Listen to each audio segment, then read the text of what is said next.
देखो what is ionisation energy, इसके तीन नाम है। इसके साथ साथ आप लिखते भी जाओ या नोट्स बना दो, क्योंकि तभी आपको समझ में आएगा। इसके तीन नाम है। इससे कहते हैं आयोनाइजेशन एनर्जी, अब कम यूज होता है एनर्जी। इसकी जगह पे से कहते हैं आयोनाइजेशन एंथैल्पी,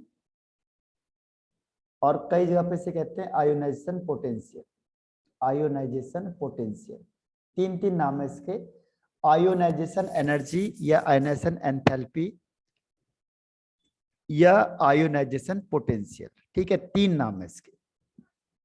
तो ये तीन नाम जो है आपके, इसकी डेफिनेशन क्या है? पहली चीज इसकी डेफिनेशन क्या है कि minimum amount of energy required, इसमें ध्यान रखना एनर्जी रिक्वायर्ड हो, minimum amount of energy required to remove outer most electron in the ground state from an isolated gaseous atom. देखो आइसोलेटेड का मतलब अलग से होना चाहिए। जैसे सपोज करो एक मेटल है सोडियम, तो ये किसी के साथ कंबाइंड नहीं होना चाहिए, उसे कहते हैं आइसोलेटेड।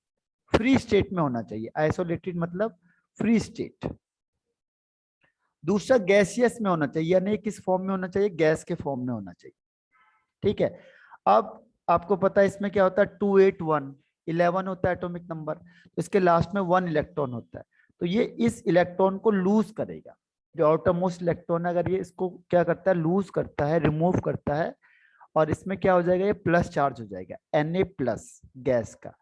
तो यहाँ पे इसको जब रिमूव करने के लिए जितनी amount of minimum amount of energy required होगी, तो एक हिसाब से ये क्या है, ये एक एनर्जी है ना।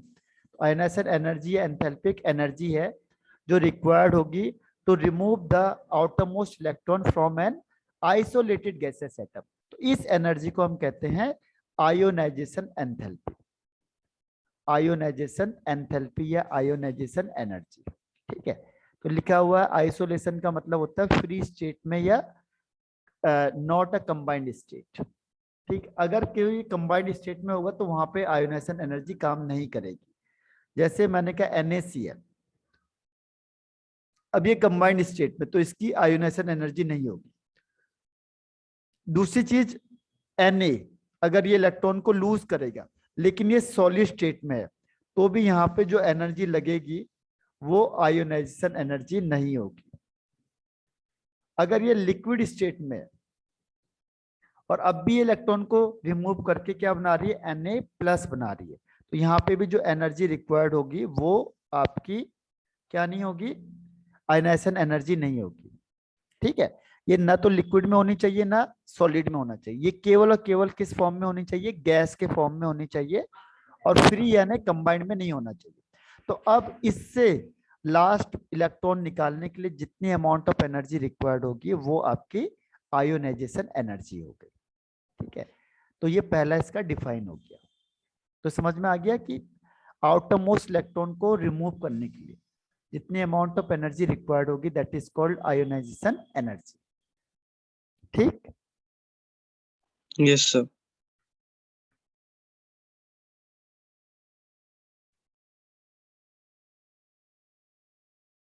अब इसके लिए रिक्वायर्ड कंडीशन क्या है? रिक्वायर्ड कंडीशन ये है कि atom should be in gaseous state. सबसे पहली चीज यही है कि गैस स्टेट में होना चाहिए। अगर ये सॉलिड में हो गया या ये लिक्विड में हो गया तो वहां पे आयोनाइजेशन एनर्जी हम यूज नहीं करते, केवल गैस में ही होना चाहिए।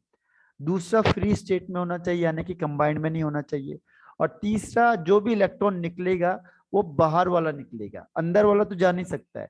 जैसे मैंने कहा सोडियम के लिए 281, तो ये जो बाहर है आउटर मोस्ट, ये इलेक्ट्रॉन रिमूव होगा, ये नहीं कि मैं अंदर से यहाँ से इलेक्ट्रॉन निकाल दूं, तो ये अंदर से निकालना पॉसिबल नहीं है, ठीक है। तो ये बाहर से इलेक्ट्रॉन रिमूव होगा, तो ये Na+ हो गया, ठीक है। तो Na+ का मतलब क्या हुआ, जब ये आउटर इलेक्ट्रॉन क्या हो गया, यहाँ से रिमूव हो जाएगा, आउटर लास्ट वाला, तो ये बन गया आपके पास Na+।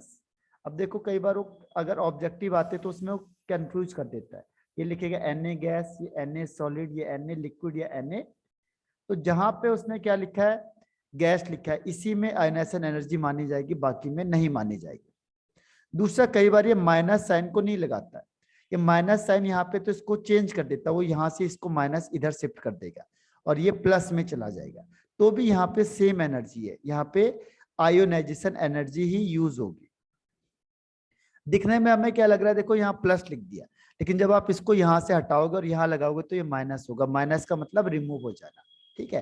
तो इसीलिए इसको ध्यान रखना है कि ये माइनस का मतलब अगर रिमूव हो जाएगा तो इसको जनरली माइनस के फॉर्म में बहुत कम दिखाते हैं, प्लस के फॉर्म में दिखाते हैं। तो यहाँ से यहाँ प्लस फॉर्म में आ जाएगा, ठीक है।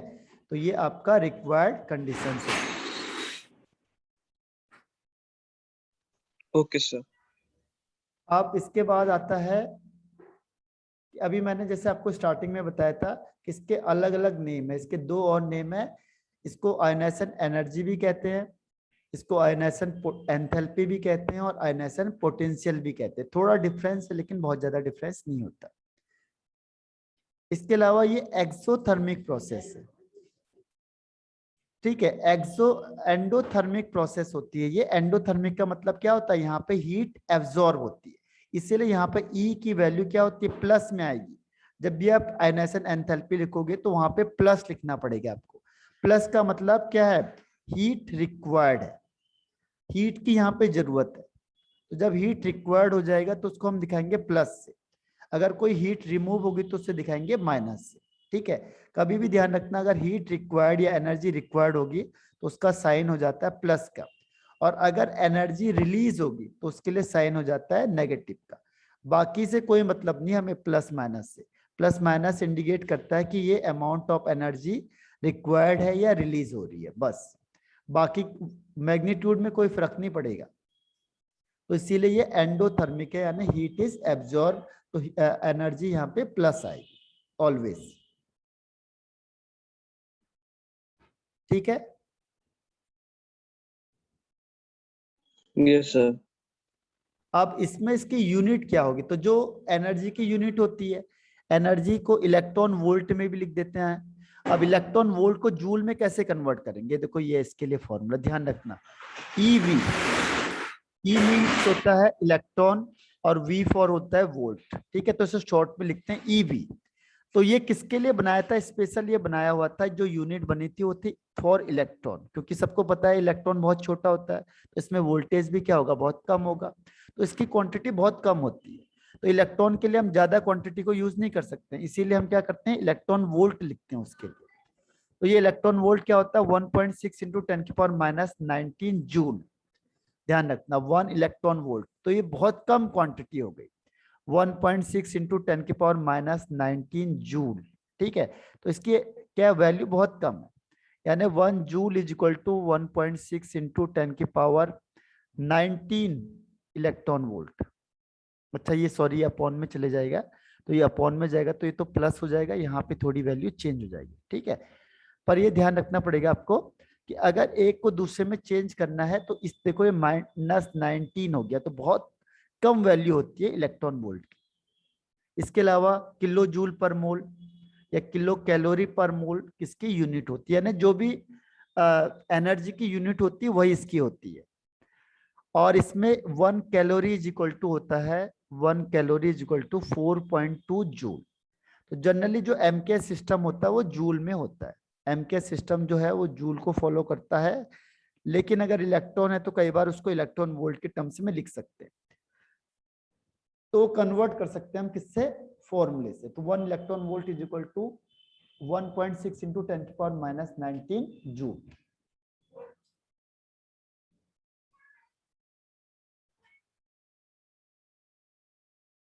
अब आता है सक्सेसिव आयोनाइजेशन एनर्जी। सक्सेसिव का मतलब होता है कंटिन्यूअस, सक्सेसिव मतलब क्या है, सीक्वेंस से आप इलेक्ट्रॉन को निकालते जाओ। जैसे सपोज करो आपने ये लिया, पहले आपने ले लिया एल्युमिनियम, सपोज एल्युमिनियम है, तो एल्युमिनियम का आपको पता है 283 13 होता है एटॉमिक नंबर। अब इसने एक इलेक्ट्रॉन रिमूव किया, तो एक इलेक्ट्रॉन रिमूव करेंगे तो इसमें बन जाएगा Al प्लस, और यहाँ पे प्लस इलेक्ट्रॉन, ठीक है। ये आप चाहो इधर दिखा दो प्लस इलेक्ट्रॉन।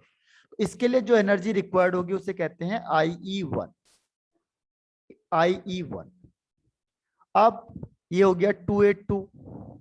अब सेकंड केस में क्या होगा, एल्युमिनियम प्लस चार्ज हो गया, फिर इससे दोबारा हमने इलेक्ट्रॉन को निकाल दिया, तो इसमें क्या होगा, अब 2 प्लस चार्ज आ जाएगा, क्योंकि एक और इलेक्ट्रॉन निकल गया प्लस इलेक्ट्रॉन, ठीक है। तो यहाँ पे 282 था, एक और इलेक्ट्रॉन निकलेगा तो 281 हो जाएगा। Yes sir. फिर एक तो यहाँ पे जो एनर्जी रिक्वायर्ड होगी वो होगी IE2। फिर इसने क्या किया, एक और इलेक्ट्रॉन निकाल दिया, तो अब हो गया इसके पास Al3+। तो यहाँ पे जो इसकी एनर्जी होगी वो होगी IE3। तो कहता बताओ इसमें से सबसे ज्यादा मैग्नीट्यूड किसका होगा, सबसे ज्यादा अमाउंट किसका होगा, IE1 का या IE2 IE3 का या IE3 का? क्यों?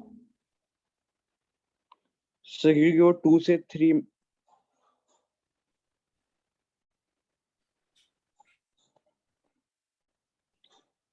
मैग्नीट्यूड यहाँ पे 3 से एक सब में तो एक डिस्चार्ज हो रहा है, 28 हो जाएगा यहाँ पे आपके।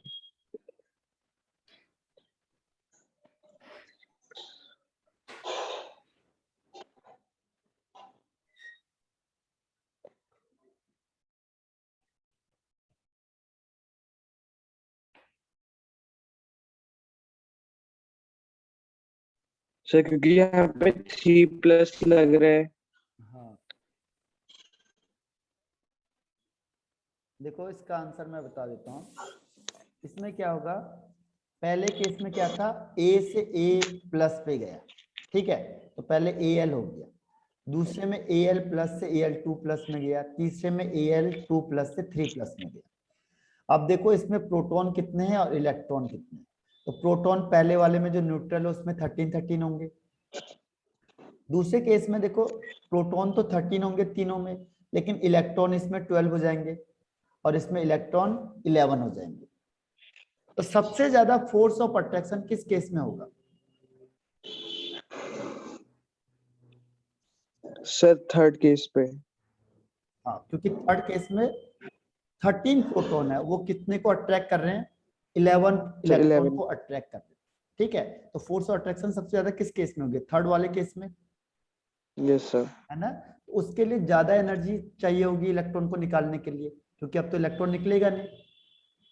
जो फोर्स ऑफ अट्रैक्शन है तो मैक्सिमम हो जाएगा IE3 के केस में, ठीक है, क्योंकि यहाँ पे 13 प्रोटॉन अट्रैक्ट कर रहे हैं 11 इलेक्ट्रॉन को, तो इसे न्यूक्लियर चार्ज भी कह देते हैं। फोर्स ऑफ अट्रैक्शन इसे क्या भी बोलते हैं, न्यूक्लियर चार्ज। जो न्यूक्लियर चार्ज होता है वो सबसे ज्यादा हो जाएगा इस केस में, ये वाले केस में, थर्ड वाले केस में, ठीक है।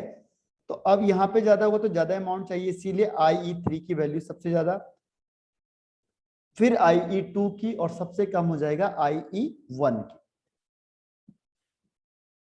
ठीक है, क्योंकि सबसे कम फोर्स किस में लगेगा, फर्स्ट वाले केस में, इसमें, क्योंकि 13 प्रोटॉन और 13 ही क्या है, 13 प्रोटॉन और 13 ही इलेक्ट्रॉन है, तो सबसे इलेक्ट्रॉन कम, यस। हाँ तब सबसे कम फोर्स ऑफ अट्रैक्शन इसमें होगा और सबसे ज्यादा इसमें होगा, ठीक है। तो वो कहता है कि IE3 की वैल्यू सबसे ज्यादा हो। समझ में आया ये? Yes sir.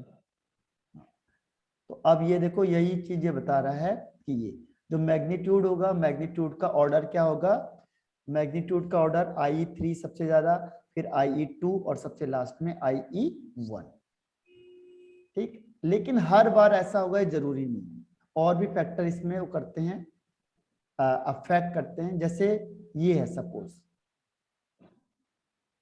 सोडियम, चलो सोडियम को आगे बताऊंगा मैं।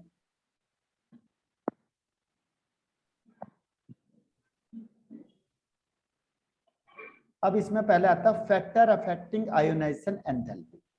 कौन कौन से फैक्टर इसे अफेक्ट करते हैं, ठीक, फैक्टर्स अफेक्टिंग आयोनाइजेशन एनर्जी। सबसे पहला फैक्टर कौन सा इसमें, साइज का। जितना साइज बड़ा होगा उतना आयोनाइजेशन एनर्जी क्या होती जाएगी, डिक्रीज, कम होती रहेगी। कम यस होती, सर डिक्रीज होगी। ठीक है। क्यों होगी? सर क्योंकि साइज बड़ा होगा तो हाँ फोर्स ऑफ अट्रैक्शन कम हो जाएगा, हाँ, ज्यादा बढ़ जाएगा। फोर्स ऑफ अट्रैक्शन, सर कम हो जाएगा। हाँ कम हो जाएगा, डिक्रीज हो जाएगा। जैसे ये देखो, यस सर। ये न्यूक्लियस है, इसमें इलेक्ट्रॉन बिल्कुल पास है, ये न्यूक्लियस है, इसमें इलेक्ट्रॉन दूर है, ये न्यूक्लियस से इसमें इलेक्ट्रॉन और दूर है, तो सबसे ज्यादा फोर्स ऑफ अट्रैक्शन किसमें होगा, 1, 2 या 3 में? सर 1 में। हाँ, तो ये इसको टाइटली बाउंड करके रखेगा, जाने नहीं देगा।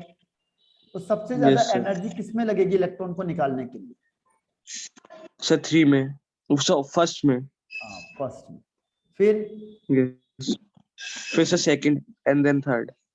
वो यही कहता है कि जितना साइज बढ़ेगा तो जो इलेक्ट्रॉन, जो आउटर मोस्ट इलेक्ट्रॉन की बात कर रहे हैं हम, जो आउटर मोस्ट इलेक्ट्रॉन है उसका न्यूक्लियस से डिस्टेंस क्या हुआ, ज्यादा हो जाएगा, तो फोर्स ऑफ अट्रैक्शन कम हो जाता है।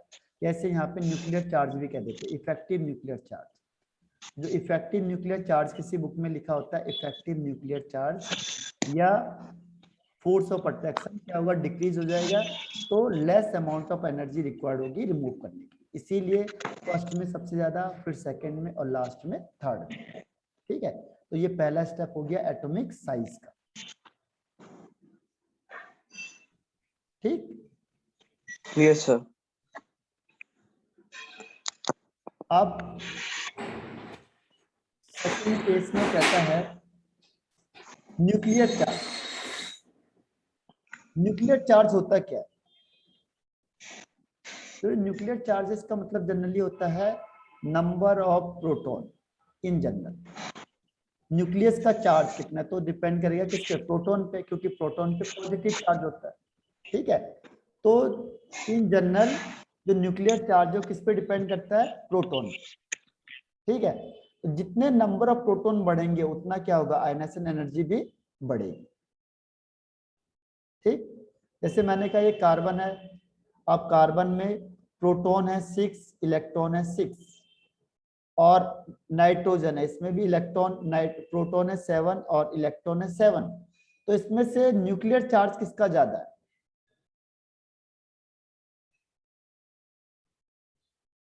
सर नाइट्रोजन का। नाइट्रोजन का। सेल दोनों में सेम है 2।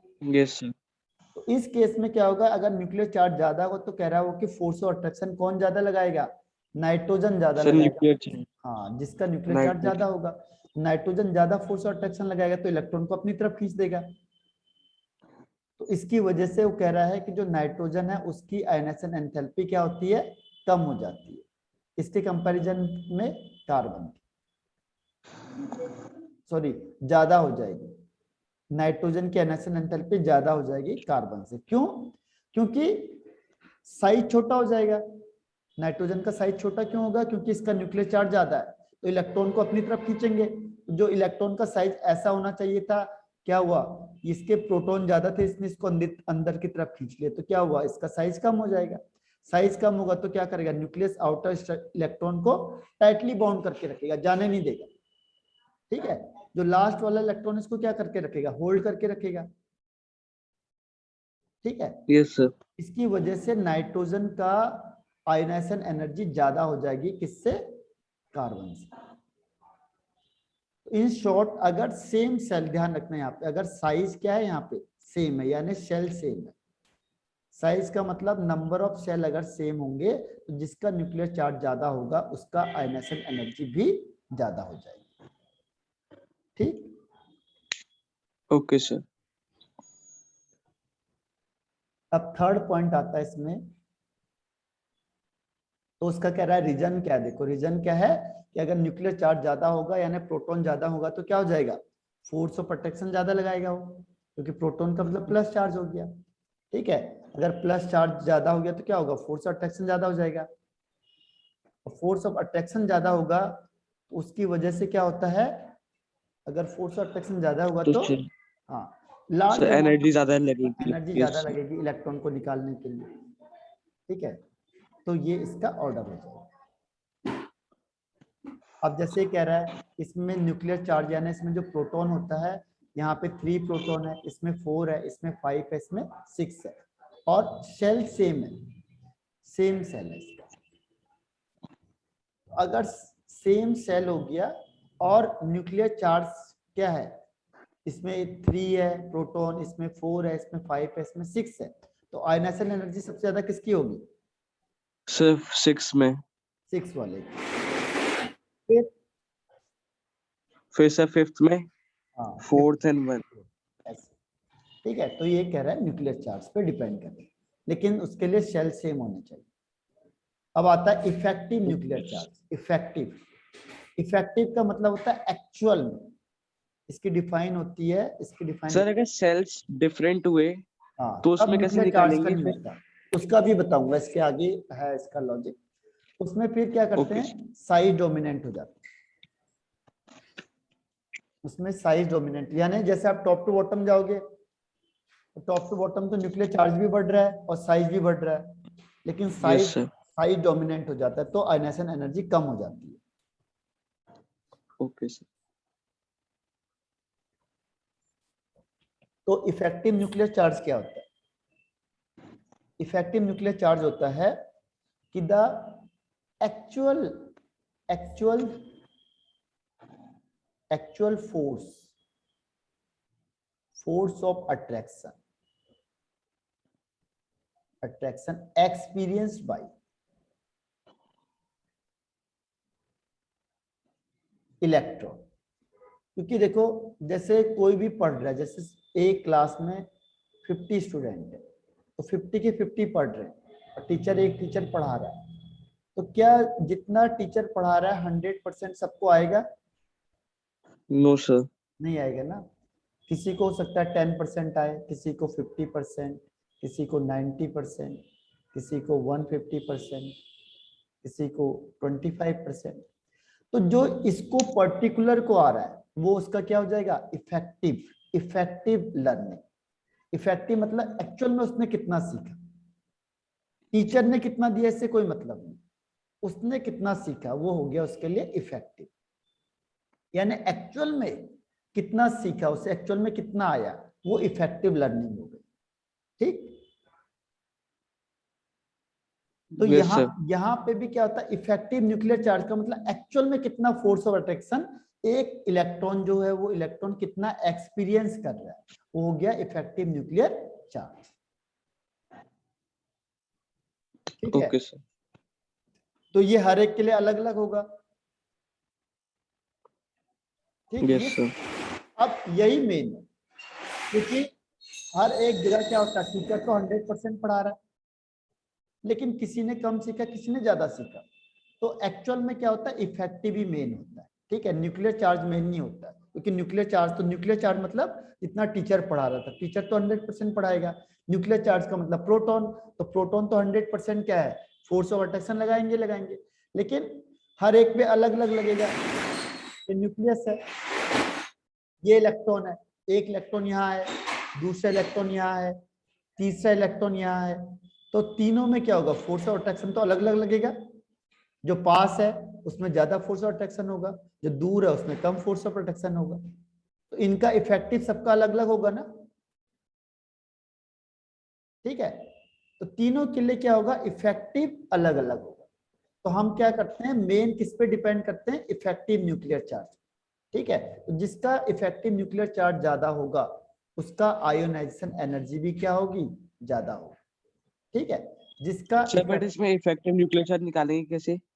हाँ वो अभी बताऊंगा मैं इसके आगे। ठीक है, उसमें निकालने का नहीं होता है, इसमें जैसे सपोज करो आप लेफ्ट टू राइट जा रहे हो, ठीक, तो जो इफेक्टिव न्यूक्लियर चार्ज है वो क्या होगा, इंक्रीज होता जाएगा। ठीक, और जब आप टॉप टू बॉटम जाओगे तो इफेक्टिव न्यूक्लियर चार्ज क्या होगा, डिक्रीज होता जाएगा। ठीक, यस सर। हाँ, तो ये टाइम खत्म हो गया, आपको फिर से रिज्वाइन करना है सेम आईडी पे। Okay sir. हाँ सेम आईडी।